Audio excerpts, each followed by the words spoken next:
Welcome to Crazy, right? A podcast Be your own person. for those affected by Crazy, right? mental health, I wanted to just try it. Crazy, It's something that I've struggled with for a while. featuring live improvised music Now I finally got my head right again. by your host, am I right? Crazy, It feels good to talk about it. right? Crazy, right? Dave Asher. My guest today is Rebecca Shrom. She is a Chicago-based actor-improviser who is originally from the Carolinas. Rebecca was diagnosed with anxiety and major depression at a very young age and is always working to keep improving. Rebecca, thank you for joining me here today in my studio. I'm going to step over here to my piano. Did you have a dream job in mind when you were in school? I mean, I've always wanted to be an actor, which I have come to terms with saying that out loud, because that feels like a shameful thing to admit, because people are normally like, "Oh, so what do you really do?" But no, that's always been my end game, and I majored in theater because I wanted to study that and I wanted to learn about it. As far as the journey of life that somebody could be on, what is it about theater, do you think, that reflects the most about life in your estimation? I do know that, like, without theater and performance and especially improv, I would not be even remotely the person that I am today. Just because of my experience with depression and anxiety. Like, in middle school, elementary school, early high school, I was literally the person that you forgot was in the room. Like, it wasn't even, oh, hey, there's that nerd. She has a middle part. It was like just the person that you did not notice. Or, you know, just like a number to fill a room. And I feel like through theater, I found, you know, some sort of level of self-confidence. And especially improv was, because I was so insecure and had such low self-esteem, I, like, didn't even feel like a good performer or actor for, like, years and years. What was your first experience with depression? My memory is not super great, but I do know the first time I started seeing a therapist was in the 3rd grade, and I believe I saw a psychiatrist shortly before that. My parents had a huge argument about it, I know, because my dad thought that I was just faking it for attention, but my mom sort of insisted that there was something wrong. And both my parents work in pharma. Like, my dad used to work for GlaxoSmithKline, who makes Paxil, and that was actually the first antidepressant that I was on for a while. Did you find, or in retrospect, find there to be a irony of sorts in that your father was in the pharmaceutical industry but was hesitant to feel like you would be a candidate for medication? Yeah, I think it was mostly just because I was a small child, and you can't, like, really, you know, accurately read the intentions of a child. But I do sort of, it does make me feel things that he, like, didn't, you know, see my sadness. And would you take me to, Rebecca, in terms of sadness and depression, would you take me to what might be thought of as, like, a low point, or a time when, let me put it this way for just a moment. Have you ever felt suicidal? Oh, I definitely. Would you go into that a little bit? Sure. And going into this, I told myself that I wanted to be as honest as possible, because someone has to be. There still is a stigma on mental health in 2019, but it's something that so many people experience, and it's okay to talk about. If you don't want to, no one is entitled to personal information, but I am choosing to share this. The first time I ever felt, like, actually really suicidal was in high school. That wasn't too bad, though. That was mostly just like thoughts. But my lowest point ever was really last year, like fall. I talked to my family about it, and they just told me that every time they saw me, I just expressed to them how just bad I felt, and but at the end of last year was really, really bad for me.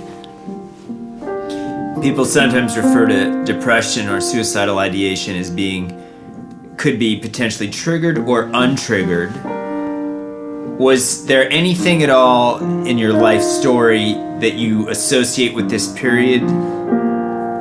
I'm not entirely sure, because I was feeling terrible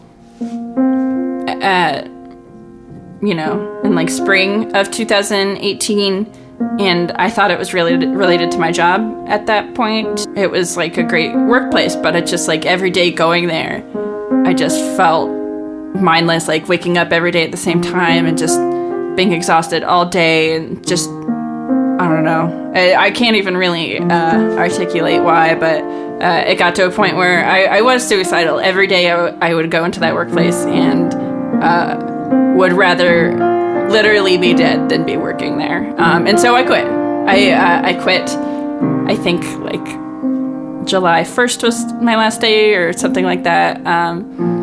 And I like didn't have a job plan after that. I just knew that I could not be there anymore.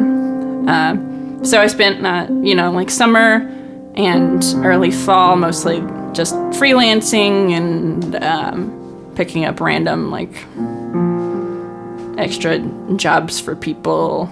Like I did someone's laundry. They paid me $100. Stuff like that. And as far as treatment, as I understand it, around that time you began ECT, electroconvulsive therapy? That was a little bit later on. I was seeing this psychiatrist, and I'm not going to say her name, but no one should see her, because she's one of those doctors that really just like pumps people out and just wants the co-pays from people. And she only took patients on Tuesday, which was super weird. And you would also only be in the room with her for like 5 minutes, and then she would kick you out. We just tried everything. We tried old medications I'd been on. We tried new medications I'd been on. And I've been on antidepressants since I was about 8. So I've been through the works. One day I went in to see my psychiatrist, and I just told her that, I mean, nothing was better. I still like couldn't get out of bed every day. I was just feeling just, everything was unbearable. And she told me, quote unquote, "Well, Rebecca, I just don't know what to do with you anymore," which is not something you want to hear from your mental health professional. So at that point, she suggested maybe looking into ECT. I wanted something to be done. I just wanted to be better. So I went with the more extreme option. And when was your first ECT treatment? I do not remember the exact date, and this is something that has still been affecting a part of my life. One of the biggest side effects of ECT is memory loss and potential like continuous memory loss. So like to this day, my memory is still sort of like I was hanging out with someone yesterday and I was trying to remember the conversation we had, and it's just not there. So the entire time I was having ECT, I think it was like maybe third or fourth week of September through all of October, that's just a blank spot. There was like a flash here and there. It's like trying to remember when you were an infant or a toddler. It's just like little flashes, but other than that, it's just a blank spot in my memory. Did you get a sense that it was helping your mood?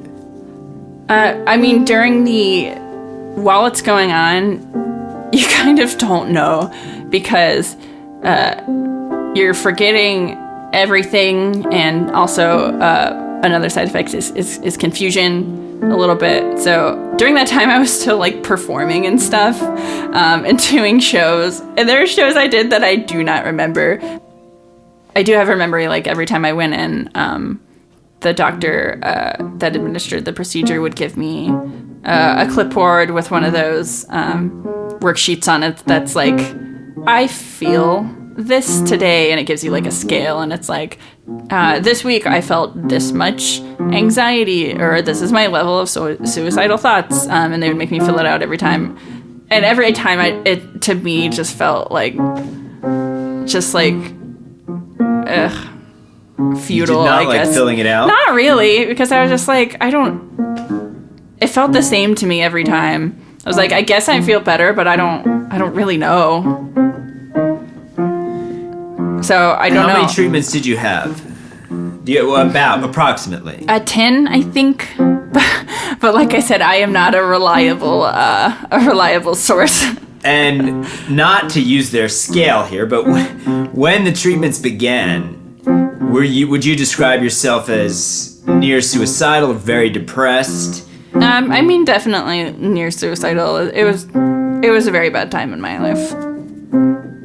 And after the treatments, did you get a sense eventually that your mood was affected, or can you even associate there being a causation there? Honestly, maybe I felt better a little bit after, but it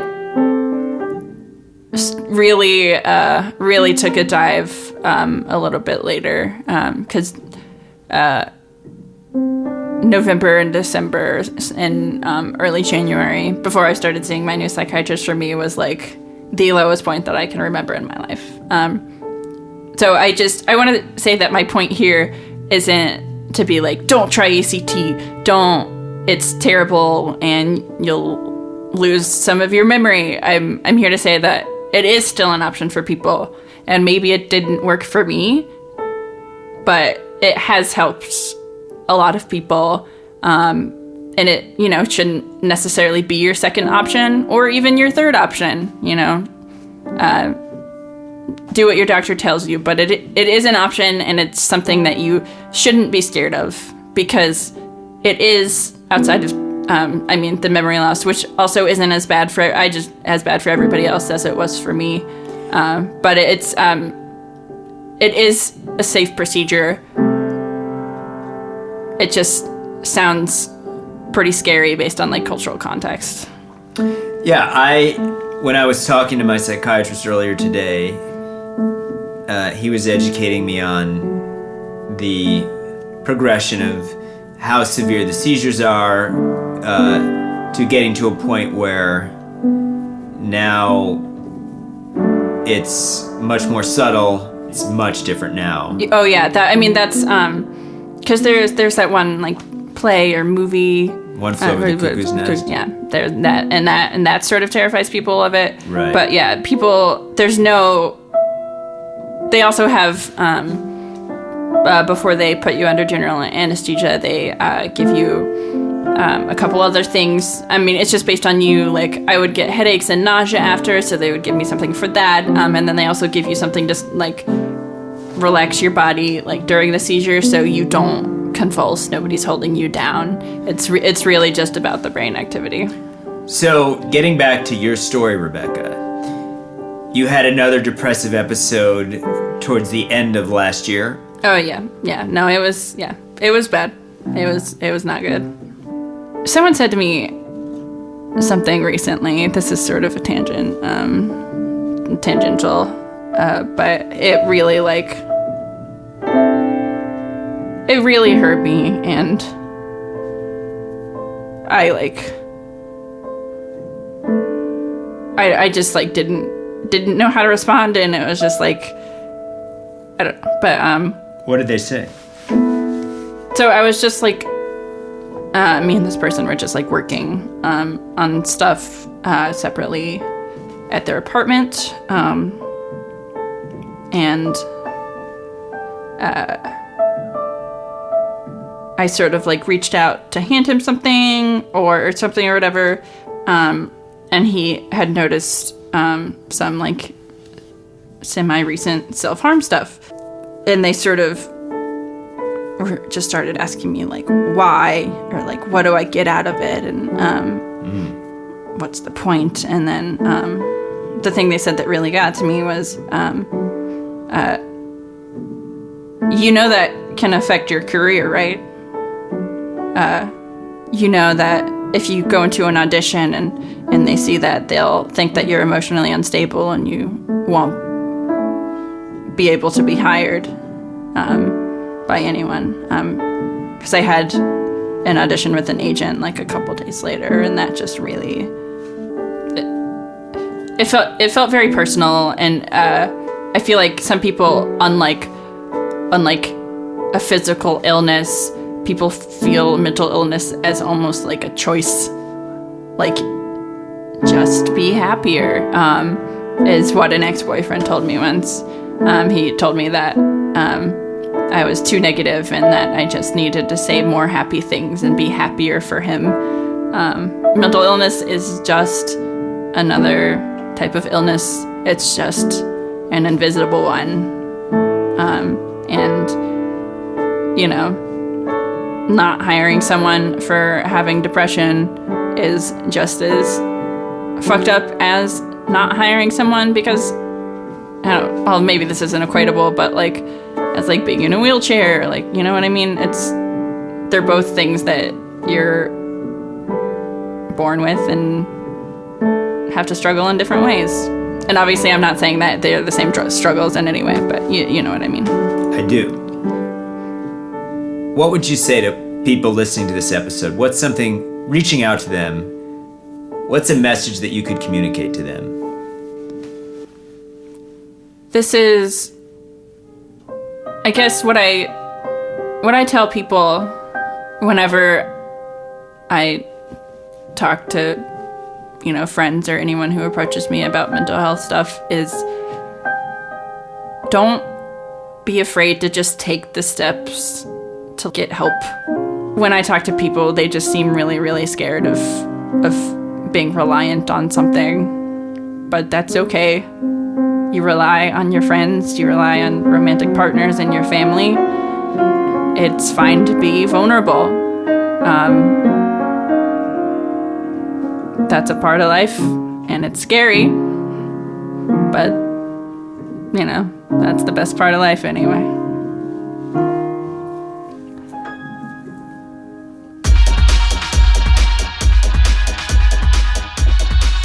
Thank you again to Rebecca Shrom. You can see her perform every Sunday at the Otherworld Theater Company at 7 p.m. in Out on a Whim, an improvised Dungeons and Dragons show, and follow them on Facebook /Out on a Whim Comedy. Thanks again, Rebecca, and all the best. That wraps up this episode of Crazy Right with Dave Asher. Thank you so much for listening. If you enjoyed this episode, please consider writing a review or rating this podcast, and of course, we would love it if you subscribe. I'm Dave Asher, and I'm glad to be here.